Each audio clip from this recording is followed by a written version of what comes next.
किसान भाइयों, आज मैं आपको बतलाने वाला हूँ सरसों की फसल में बिजाई करते समय हमें कौन-कौन से खाद डालने चाहिए और कौन-कौन से खादों का मिश्रण करके हमें डालना चाहिए। साथ ही में कौन-कौन से खादों का अच्छा कॉम्बिनेशन होता है, अगर हम एक साथ मिक्स करके अगर खेत में डालते हैं तो हमें अच्छा बेस्ट रिज़ल्ट कैसे मिल सकता है। साथ ही में किसान भाइयों, मैं आपको इस वीडियो के माध्यम से 3 खादों के बारे में कॉम्बिनेशन के बारे में बताऊँगा, जो कि काफ़ी अच्छा कॉम्बिनेशन होता है। और अगर आप इस तरीके से सरसों की बिजाई करते समय इन खादों का प्रयोग करते हैं, तो आपकी जो सरसों की फसल है काफ़ी हरी-भरी होगी और जो सीड है जल्दी से अंकुर होके बाहर निकल के आ जाएगा। तो किसान साथियों, आज की वीडियो में जैसे कि मैं बतलाऊँगा आपको, आप डीएपी डाल सकते हैं या नहीं, एनपीके, सिंगल सुपर फास्फेट या फिर sulphur, potash, zinc, sulphate, boron, हमें कौन-कौन से खाद अपनी सरसों की फसल में कॉम्बिनेशन के साथ में डालनी चाहिए। किसान साथियों, मैं आज की वीडियो में आपका स्वागत करता हूं। मैं हूं आपका दोस्त विजय और आप देख रहे हैं अपना यूट्यूब चैनल वीएन फार्मिंग। किसान साथियों, अगर हमारे चैनल पर पहली बार विजिट कर रहे हैं तो चैनल को सब्सक्राइब करें और घंटी वाले बटन को जरूर दबा दें, जिससे कि वीडियो के नोटिफिकेशन आपको सबसे पहले देखने को मिल जाएंगे। तो किसान साथियों, अगर आपको कोई सवाल है खेती से जुड़ा हुआ तो हमें कमेंट करके पूछ सकते हैं। साथ ही में किसान साथियों, वीडियो स्टार्ट करते हैं। बेस्ट कॉम्बिनेशन के बारे में बताएंगे हम आपको इस वीडियो में। किसान साथियों, जो पहला कॉम्बिनेशन है, आप एनपीके 12-32-16 ले सकते हैं और डोज की बात करें प्रति एकड़ में तो 35 से 40 किलोग्राम की दर से आप 1 एकड़ में डाल सकते हैं, वो भी बिजाई करते समय। या आप हाथ के छिड़काव से बिजाई कर रहे हैं सरसों की, या फिर मशीन के द्वारा अपने खेत में ड्रिलिंग कराना चाहते हैं या बिजाई कराना चाह रहे हैं, तो इस खाद को आप अपने खेत में डाल सकते हैं। साथ ही में किसान साथियों, अगर आप एनपीके 12-32-16 डालते हैं, जिसमें जो कि जो प्रोटीन्स, नाइट्रोजन्स और जो पाए जाते हैं किसान साथियों, नाइट्रोजन इसमें 12% मिल जाती है, फास्फोरस की बात करें तो 32% होती है, पोटाश 16% होती है। तो काफ़ी अच्छा एनपीके 12-32-16 होता है सरसों की फसल के लिए, आप इसकी क्रॉप करते समय डाल सकते हैं। साथ ही में किसान साथियों, वहीं पर दूसरे कॉम्बिनेशन की बात करूँ किसान साथियों, तो आप इसके साथ में जैसे कि सल्फर का प्रयोग कर सकते हैं, क्योंकि किसान भाइयों, जब हम एनपीके ले रहे हैं तो उसमें नाइट्रोजन, फास्फोरस और पोटाश की मात्रा है, उसमें सल्फर नहीं है। तो हमें सल्फर अलग से लेनी पड़ेगी, जो दानेदार आती है, 90% वाली हमें सल्फर का प्रयोग करना है। और डोज की बात करें किसान साथियों, 10 से 15 किलोग्राम आपको आवश्यकता पड़ेगी। और किसान साथियों, इसके साथ में आपको कोई भी माइक्रो न्यूट्रिएंट खाद लेने की आवश्यकता नहीं पड़ेगी। साथ ही में इसके साथ में आप हिपको की जो सागर का गोल्ड कंपनी की जो आती है दानेदार, आप ले सकते हैं। 10 किलोग्राम प्रति एकड़ की दर से आप डाल सकते हैं। आपको इसके साथ में कोई भी कॉम्बिनेशन करते समय माइक्रो न्यूट्रिएंट खाद का मिश्रण नहीं करना है, बिल्कुल भी।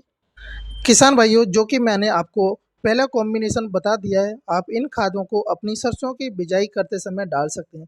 वहीं पर दूसरे खाद कॉम्बिनेशन की बात करते हैं किसान साथियों, अगर हम अपनी फसल में सरसों की फसल बिजाई करते समय डीएपी का प्रयोग करते हैं, तो वैसे तो किसान साथियों, आपको बिजाई करते समय डीएपी का प्रयोग नहीं करना चाहिए, क्योंकि किसान साथियों, इसमें आपको माइक्रोन्यूट्रिएंट्स खाद आपको नहीं मिल पाते हैं, ना ही आपको जैसे कि सल्फर हो गया, आपको नहीं मिलेगा इसमें डीएपी में।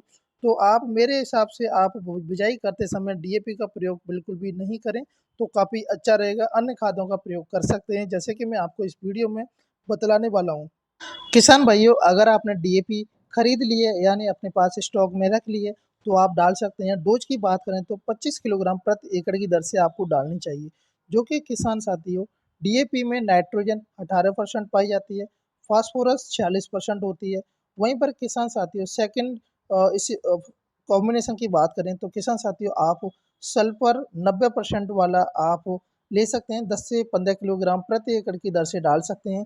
और किसान साथियों, इसके साथ में आप एमओपी यानी कि म्यूरेट ऑफ पोटाश 10 से 12 किलोग्राम आप प्रति एकड़ ले सकते हैं। साथ ही में किसान साथियों, जब भी हम ऐसा करते हैं तो हमें इसमें अगर हमें कोटेड वाली जिंक मिल जाती है तो उसको भी हम डाल सकते हैं। अगर कोटेड वाली नहीं है तो हमें बिल्कुल भी अपनी फसल में बिजाई करते समय नहीं डालनी चाहिए।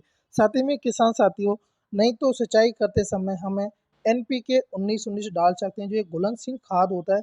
इसका जो रिजल्ट है काफ़ी अच्छा होता है। जो हमारी फसल है, फसल में पीलापन आता है शुरुआत से या फिर ग्रोथ नहीं कर रहा है, तो उसमें बहुत ही ज़्यादा सहायकमंद होता है। आप एनपीके 19-19 का प्रयोग कर सकते हैं बिजाई के बाद में, जब आपसे पहली सिंचाई करेंगे उस कंडीशन में। और साथ ही में किसान भाइयों, अगर इस कॉम्बिनेशन के साथ में और कोई अन्य खाद डालना चाहते हैं तो आप इफ़को कंपनी की सागरिका दानेदार आती है, उसको आप ज़रूर डाल सकते हैं। इसका जो रिज़ल्ट है सबसे बेस्ट होता है, सबसे अच्छा आपको देखने को मिल जाएगा। क्योंकि किसान साथियों, अगर हम जैसे कि जब डीओपी डालते हैं तो उसमें हमें कुछ ही जो न्यूट्रिएंट होते हैं जो पाए जाते हैं, जैसे कि नाइट्रोजन, फास्फोरस मिल जाएगा। बाकी के अन्य जो हमें न्यूट्रिएंट्स चाहिए होते हैं वो नहीं मिल पाते हैं। तो उस कंडीशन में हमें, अगर हम डीएपी अपनी फसल में डाल रहे हैं बिजाई करते समय, तो इफ़को की सागरिका दानेदार आती है, उसको हम अवश्य डालनी चाहिए। साथ ही में किसान भाइयों, तीसरे कॉम्बिनेशन की बात करेंगे जो कि काफ़ी अच्छा है।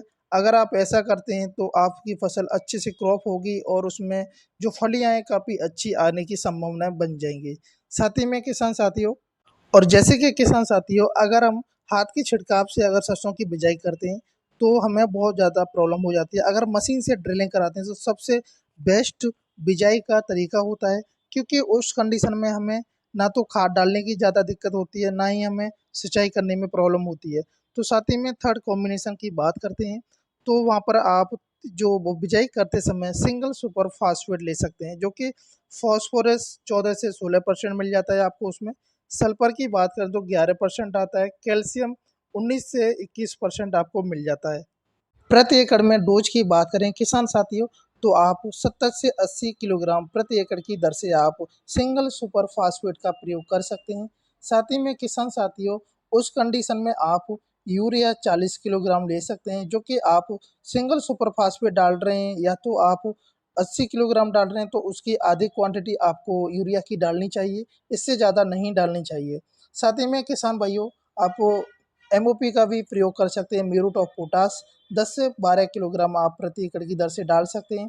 वहीं पर इफ़को की जो सागरिका दानेदार आती है, आप 10 किलोग्राम या 15 किलोग्राम की दर से प्रति एकड़ में आप डाल सकते हैं। किसान साथियों, आपको सागरिका की जो दानेदार, जो कि किसान साथियों, जो इफ़को की सागरिका दानेदार आती है वो एकदम प्रायोजाम होती है, उसमें कोई ज़्यादा दिक्कत नहीं होती है। अगर हम किसी भी फसल में डालते हैं तो काफ़ी अच्छा रिजल्ट देखने को मिल जाता है। साथ ही में किसान साथियों, मैं आपको एक सजेस्ट करना चाहूँगा, आपको एक चेतावनी देना चाहूँगा।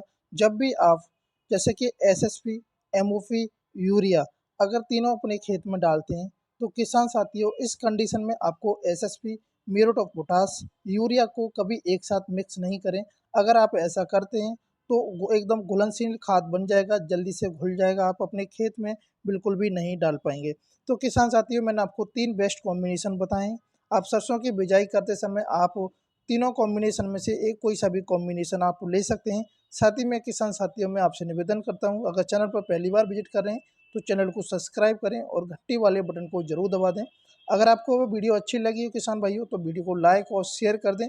अगर आपका कोई कमेंट है तो कमेंट करके हमसे पूछ सकते हैं। जय हिंद, जय भारत, जय किसान।